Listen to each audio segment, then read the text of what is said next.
시청자 여러분 안녕하십니까? 헬로티비 주간 뉴스입니다. 상수원 보호구역인 베네골 인근이 쓰레기 섬으로 전락했습니다. 최근 연이어 경남 지역을 관통했던 태풍 마이삭과 하이선 때문인데요. 기록적인 폭우로 쓸려온 각종 부유물들이 인근 댐까지 뒤덮으면서 식수원까지 위협하고 있습니다. 보도에 구지은 기자입니다. 지난 10일 양산 원동면 밀양댐 인근. 물이 흐르는 곳이라고 하기엔 믿기지 않을 정도로 거대한 쓰레기 섬이 만들어졌습니다. 나뭇가지부터 생활 쓰레기는 물론 처참한 동물 사체까지 뒤섞여 있습니다. 연이어 들이닥쳤던 태풍으로 상류에서 떠내려온 부유물들이 모여 쌓인 겁니다. 물은 하나도 안 보일 만큼 쓰레기로 덮여 있었습니다. 마을 한복판에서 쓰레기를 치우는 바람에 저희 마을 주민들은 악취와 고통 싸웠습니다. 지금까지 부유물이 썩는 물을 먹고 있다고 생각하고 있습니다. 태풍이 지나간 지 2주일이 지났지만 쓰레기 섬은 여전히 방치돼 있습니다. 물속은 어떨까? 온갖 쓰레기가 뒤엉켜 있고 물이 탁해 1m 앞도 분간이 가지 않을 정도입니다. 물먹은 부유물들이 무게를 이기지 못하고 점점 가라앉기 시작한 겁니다. 전국 최고의 수질을 자랑하는 밀양댐의 명성이 무색할 정도입니다. 침전물이 너무 많아가지고 정확하게는 측정이 안 되는데 한 1.5m 이상은 이게 짝대기가 들어가는 거 보니까 침전물 많이 깔려 있는 것 같습니다. 많이 뒤엉켜 있어가지고 짝대기를 빼기 힘들 정도로. 제 뒤로는 지난 태풍과 폭우로 하천에 닿아 밀양댐까지 떠내려온 부유물들입니다. 인근 야적장으로 옮겨진 이 부유물들은 보시는 것처럼 성인 키만큼 쌓여 거대 더미를 만들었습니다. 지난 태풍으로 발생한 부유물의 양은 약 870여 톤. 예년과 비교했을 때 30% 늘어난 양입니다. 인근 적치장의 부유물에서 침출수까지 발생할 경우 밀양댐으로 흘러들어갈 수 있어 수질 악화가 우려되는 상황입니다. 밀양댐 물은 양산 시민, 그다음 밀양 시민, 창녕 국민들이 먹는 정말 생명수 같은 물입니다. 이게 여기에서 비가 오면은 2차 오염수가 다시 밀양댐으로 유입이 되기 때문입니다. 상수원 보호구역 안에 이 야적장이 있다는 것은 저희가 이해가 되지 않습니다. 기록적인 폭우가 만들어낸 청정 밀양댐의 쓰레기섬. 환경 악화가 주민들의 건강을 위협하고 있습니다. 헬로티비 뉴스 구지은입니다. 코로나19 재확산 우려 때문에 곳곳에서 추석 연휴 고향을 방문하지 말자는 목소리가 나오고 있는데요. 도내 한 지자체에선 행정이 직접 나서 마음만 고향을 방문하자는 캠페인을 벌이고 있습니다. 장보영 기자가 취재했습니다. 창녕군 창녕읍에 거주하는 김인구 어르신은 올 추석 가족 모임을 취소했습니다. 서울 사는 아들이 둘 있지만 코로나19 걱정에 고향에 오지 말 것을 신신당부했습니다. 거기서 그대로 편안하게 마음으로만 이렇게 보내라. 이렇게 하고 그 대신에 내가 용돈은 우편으로 보내라. 이런 이야기들을 농담 삼아서 다 이렇게 하고 했습니다. 좀 더 참고 좀 조용하지만 만나서 즐겁게 회포도 불고 하는 게 좋겠나 이런 생각입니다. 한동안 잠잠하다가 지난주 인근 마을에서 확진자가 3명 나오면서 긴장감은 더 커지는 상황. 마을의 이장으로 활동하고 있는 김인구 어르신은 다른 이장들과 함께 추석 연휴 코로나19 확산을 막기 위한 활동을 시작했습니다. 움직이지 않는 게 좋겠다. 현수막을 갖다 제작을 해갖고 19개, 14개 읍면인데 19개를 제작해가지고 그 대포자들 28명 해가지고 모아서 우리가 이렇게 추석 때는 이렇게 하자. 우리가 솔선수범해야 된다. 창녕 추모공원은 추석 연휴 기간 아예 문을 닫기로 했습니다. 올해 2만 명이 방문할 것이라 예상되는 만큼 선제 조치를 취한 겁니다. 대신 연휴 전후로 예약자에 한해 1시간에 50명씩 방문할 수 있는데 현장 예약은 받지 않습니다. 추모공원에서 음식을 먹을 수 없고 납골당 참배 시간은 40분으로 제한됩니다. 추모공원 예약제에 더해 창녕군은 다음 달 10일까지 마음만 고향 방문하기 캠페인을 벌이고 있습니다. 가족과 친지에게 고향 방문을 자제해 줄 것과 타 지역에서 벌초나 성묘 오는 것을 최소화해 줄 것을 권고해달라고 마을이나 아파트 안내방송을 통해 요청하고 있습니다. 마스크를 꼭 쓰고 개인 방역수칙을 지켜줄 것도 당부했습니다. 지금도 코로나19의 상황은 엄중합니다. 그래서 몸은 집에 계시되 마음만 고향 다녀가시기를 당부드립니다. 해마다 민족의 대이동이 있었던 추석 명절. 이제는 온 가족이 모여 즐기기보다 가족 간 거리를 두고 만나지 않는 것이 서로의 건강을 지키는 길이 되고 있습니다. 헬로티비 뉴스 장보영입니다. 코로나19가 재확산되면서 반짝 회복세를 보였던 거제 지역 소비 심리가 다시 움츠러들고 있습니다. 소상공인들이 벼랑 끝으로 내몰린 가운데 거제시가 전 시민을 대상으로 2차 재난지원금을 지급하는데요. 지역 경제 활성화를 위한 구원투수가 될 수 있을까요? 표영민 기자입니다. 거제 시내의 한 상가 밀집 지역입니다. 지난달 거제에서만 23명의 코로나19 감염자가 발생하면서 이곳을 찾는 사람들의 발길이 뚝 끊겼습니다. 지역 대부분의 음식점 매출이 지난해의 3분의 1 수준까지 떨어졌습니다. 1차 재난지원금이 풀렸던 지난 5월부터 상권이 잠시 살아나는 듯 했지만 코로나19가 다시 확산되면서 상권이 다시 얼어붙었습니다. 재난지원금 1차 그때 나왔을 때는 장사가 조금 좋아졌어요. 그전처럼 다시 돌아간 것처럼 경기가 회복된 것 같더라고요. 잠깐은. 그런데 그게 또 지나고 8.15 광복절 집회 하고 난 다음부터 또 떨어졌어요. 그때부터. 벼랑 끝까지 내몰린 소상공인을 돕기 위해 결국 지자체가 팔을 걷어붙였습니다. 거제시가 123억 원을 투입해 모든 시민에게 2차 재난지원금을 지급하기로 한 겁니다. 먼저 고통의 시간을 잘 견뎌준 시민 여러분께 조금이나마 힘이 되고 소중한 지역 공동체를 통해 어려움을 함께 극복해 나갈 수 있도록 거제 시민 모두에게 1인당 5만 원의 재난지원금을 지급하겠습니다.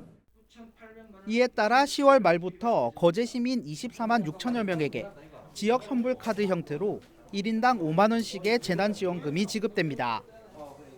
어려움을 겪고 있는 소상공인에 대한 지원도 확대됩니다. 특히 정부와 경남도의 지원 대상에서 제외된 유흥업소와 콜라텍 등 349개 업소에도 각각 200만 원씩을 지원합니다. 집합금지 명령으로 영업이 중단된 유흥업소 업주들은 거제시의 지원 결정에 일단 한숨을 돌린 모습입니다. 월세를 비롯해서 자기들이 기본적으로 종업원들의 임금도 있고 그런데 그런 부분들이 지원금을 통해서 협조할 만큼 100%는 아니겠지만 만족스러워하는 그런 얘기들을 많이 해주셨습니다. 거제시는 재난지원금 지급 외에도 인플루엔자 무료 접촉 대상을 확대하는 등 코로나19 위기 극복을 위해 시 차원의 총력 대응에 나설 계획입니다. 2차 재난지원금 지급으로 300억 원 이상의 경제적 파급 효과를 기대하고 있는 거제시. 실제 효과에 관심이 쏠리고 있습니다. 헬로티비 뉴스 표영민입니다.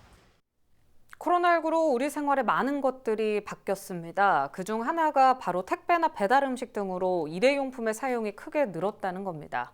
문제는 갑자기 늘어난 양도량이지만 제대로 분리수거가 이루어지지 않으면서 재활용이 쉽지 않다는 건데 이세진 기자가 쓰레기 수집소에서 직접 상황을 살펴봤습니다.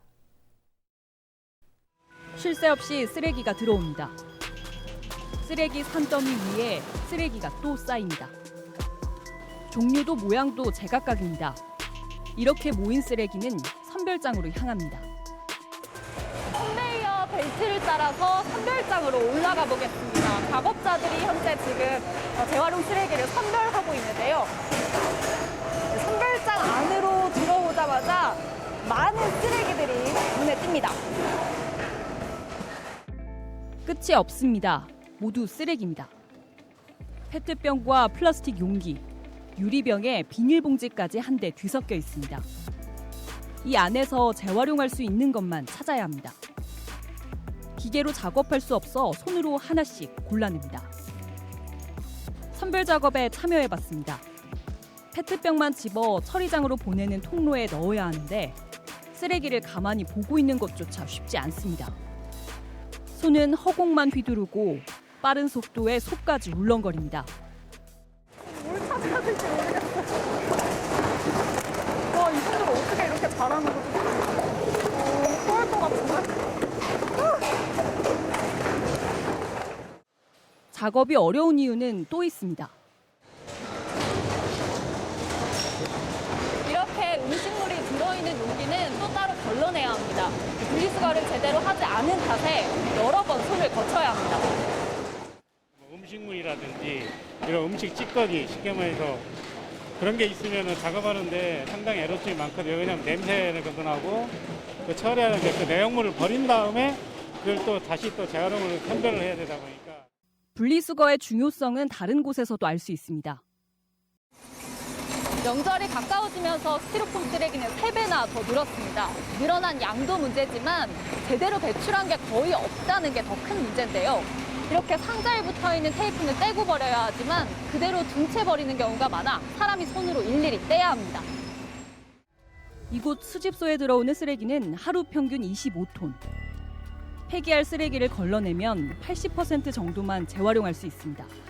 문제는 올해 들어 쓰레기 양이 많아도 너무 많아졌다는 겁니다. 50명이 하루 꼬박 일해도 늘어난 양을 감당할 수 없어 작업 시간은 1시간 늘렸습니다. 반면 재활용품에 대한 수요는 줄었습니다. 플라스틱 원재료 값이 떨어진 데다 코로나로 수출까지 막혔기 때문입니다. 결국 울며 겨자 먹기로 쓰레기를 받는 상황에 놓였습니다. 작년 그 동기 대비해가지고 올해 반입량은 약 한 36% 정도 늘었어요. 근데 실제 양은 그보다 더 좀 늘었을 것으로 예상되고 있습니다. 일단 코로나로 인해서 수출이 안 되니까 그런 점이 좀 문제가 되고요. 그래가지고 단가 인하 요청도 많았고 실질적으로 나가는 물량도 조금 줄어들고. 달라진 일상 속에서 찾은 편리함. 편리한 만큼 무섭게 쌓여가는 일회용품이 언제 어떻게 또다시 우리의 삶을 무너뜨릴지 알 수 없습니다. 헬로티비 뉴스 이세진입니다. 불가사리는 양식 어패류를 잡아먹어 피해를 줄 뿐 아니라 퇴치하는데도 비용이 들어 어민들에게 골칫거리인데요. 부산 기장군이 이런 불가사리를 잡아 농민에게 불가사리를 활용한 친환경 비료를 공급하는 맞춤형 정책을 펼치고 있어 눈길을 끌고 있습니다. 보도에 김현정 기자입니다. 연안에 서식하면서 무차별적인 포식성으로 조업에 큰 피해를 주는 불가사리. 어민들에게 처치곤란 불가사리를 기장군에서는 지난 2017년부터 킬로그램당 1,000원에 구입하고 있습니다. 바로 불가사리를 주 재료로 한 액체 비료를 만들기 위해서입니다. 먼저 바다에서 수거한 불가사리를 영하 5도에서 동결 건조에 세척하고 염분과 불순물을 제거한 후 분쇄합니다. 다음 배양기에 담궈 유용 미생물인 EM으로 2달 동안 발효 숙성시킵니다. 지난 2018년에는 농업기술실용화재단으로부터 유기농업자재 인증도 받았습니다. 농업물을 이용하게 됐을 때는 불가사리에 있는 수용성 칼슘 성분이 많아서 작물 생육을 촉진시키고 농가 작물 생육에 도움이 되므로 저희들이 적극 보급하게 되었습니다. 기장군 농업기술센터는 불가사리 액체 비료를 리터당 500원에 판매하고 있지만 기장군 농가에는 무상으로 공급하고 있습니다. 실제 농가에서는 친환경 비료를 사용하며 생산성이 높아졌습니다. 이 잎이라든지 이제 열매라든지 이제 쓰면서 더 상품화가 돼요. 거름이 계속 많이 들어가야 되는데 또 거름값도 되게 비싸고 이 주물 통해서 이제 더 예쁘게 더 키울 수 있고 그게 되게 감사하죠. 기장군은 전문 배양장을 통해 지속 가능한 농업 환경을 위해 유용 미생물의 생산과 보급 활동을 확대하고 있습니다. 처치곤란 불가사리가 농어촌 복합 지역인 기장군의 맞춤형 효자 상품으로 제 역할을 톡톡히 하고 있습니다. 헬로티비 뉴스 김현정입니다. 진주의 한 주점 직원들이 메신저 단체방에서 나눈 대화 내용 일부가 한 커뮤니티에 공개되며 지역을 떠들썩하게 만들었습니다. 여성 손님을 대상으로 성희롱적 발언을 하고 일자리를 찾는 여성의 개인 SNS 사진을 돌려보며 평가하기도 했습니다. 조서희 기자가 보도합니다. 한 커뮤니티에 올라온 진주 한 주점 직원들의 카카오톡 단체방 대화입니다. 여성 손님을 대상으로 성희롱 발언을 하는가 하면 사진을 올리며 비난하기도 합니다. 주점의 일자리를 문의한 여성의 개인 SNS를 캡처해 돌려보며 성적으로 조롱한 내용도 있습니다. 여성 지원자 외모를 보고 고용 여부를 결정하자고 말하는가 하면 CCTV 사각지대에서 이 여성을 성희롱하는 상상을 하기도 합니다. 20장 가까이 되는 이 대화 내용들은 각종 커뮤니티로 일파만파 퍼졌습니다. 논란이 된 주점이 대학가 근처로 알려지면서 학생들은 불쾌감을 감추지 못하고 있습니다. 저도 사실 거기에 가본 적이 있는데 저도 그 단톡방에서 대상이 돼서 희롱을 당할 수도 있던 상황이었고 알바생들이 손님을 대상으로 그렇게 단톡방에서 안 좋은 말을 하는 게 굉장히 불쾌했습니다. 정준영 이런 일이 되게 그래도 저랑은 먼 사건이라고 생각했는데 바로 학교 앞에서 이런 일이 생기니까 되게 내가 몰라도 가까이서 이런 일이 많이 생기구나 하는 걸 느꼈어요. 해당 주점 대표는 논란이 된 직후 지역 커뮤니티에 사과문을 올렸다가 삭제했습니다. 이후 이 대표는 몇 시간이 지나 새로운 글을 올리며 거듭 사과하는 한편 더 이상 가게는 영업을 하지 않는다고 알렸습니다. 아무래도 형식적인 것 같고 피해 보상이나 이런 건 어떻게 할지 모르겠지만 그 사람들한테 돈을 주든 선물을 주든 하겠지만 그래도 이미 일어난 일이기 때문에 그 사람들한테는 큰 피해가 됐다 생각하고.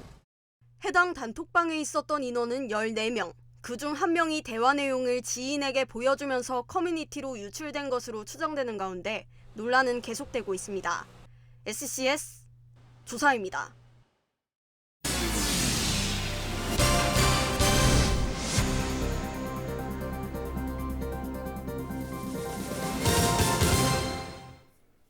고성군이 내년부터 전국 최초로 청소년에게 수당을 지급합니다. 24일 열린 제247회 고성군의회 2차 본회의에서 전체 의원 11명 중 6명의 의원이 청소년 꿈키운 바우처 지원 사업에 찬성해 4번의 도전 끝에 본회의를 통과한 겁니다. 고성군은 앞으로 13세에서 15세에게는 월 5만 원을, 16세에게서 18세에게는 월 7만 원을 바우처 형태로 지급할 예정입니다. 올해 마산 국화축제가 코로나19 상황을 고려해 차량 안에서 관람하는 드라이브 스루 방식으로 개최됩니다. 축제는 주차장 안에서 자동차 극장처럼 즐길 수도 있고 온라인으로도 중계됩니다. 주말에는 입장객이 몰릴 수 있어 사전에 예약한 차량만 출입이 가능하도록 할 예정입니다. 또 자기 차량이 없는 시민들도 택시 기본 요금으로 축제를 관람할 수 있게 개인택시협회와 협의 중입니다. 마산 국가축제는 다음 달 24일부터 11월 8일까지 마산 해양신도시와 원도심 일원에서 진행됩니다. 경남도가 추석 연휴 기간인 30일부터 닷새 동안 응급의료체계를 가동합니다. 이에 따라 이번 추석 연휴 기간에 경남에선 1,400여 곳의 병의원과 약국이 당번 일자리를 정해 문을 엽니다. 또 도내 51곳의 응급의료기관은 평상시와 같이 24시간 응급실을 운영합니다. 문을 여는 의료기관 현황은 경남도와 시군 홈페이지, 응급의료지원센터 스마트폰 앱에서 확인할 수 있습니다. 경남도가 창원의 현대자동차 수소 시스템 설계팀을 유치했습니다. 경남도는 24일 창원시 성산구 성주 수소충전소에서 창원시와 국토교통부, 현대자동차, 한국자동차연구원, 경남테크노파크와 함께 경남 수소 모빌리티 산업 육성과 보급 활성화를 위한 업무 협약을 체결했습니다. 이번 협약을 통해 현대차 수소 시스템 설계팀은 창원시 성산구 상복동 일원에 추진 중인 수소 특화단지 부지에 건립될 미래 모빌리티 연구지원센터에 입주하기로 했습니다. 한국자동차연구원과 경남테크노파크는 현대차와 협력해 경남의 수소 모빌리티 산업을 육성해 나간다는 계획입니다. 불법 선거자금 조성 혐의를 받고 있는 전 의령군수 2명에게 징역형이 선고됐습니다. 창원지법 마산지원 형사 1부는 25일 이선두 전 의령군수에게 징역 10개월과 추징금 9천만 원을 명령하고 오영호 전 군수에게는 징역 1년을 선고했습니다. 이상으로 뉴스 마칩니다. 유튜브 채널 헬로 경남 통해서 다시 보실 수 있습니다. 시청해주신 여러분 고맙습니다.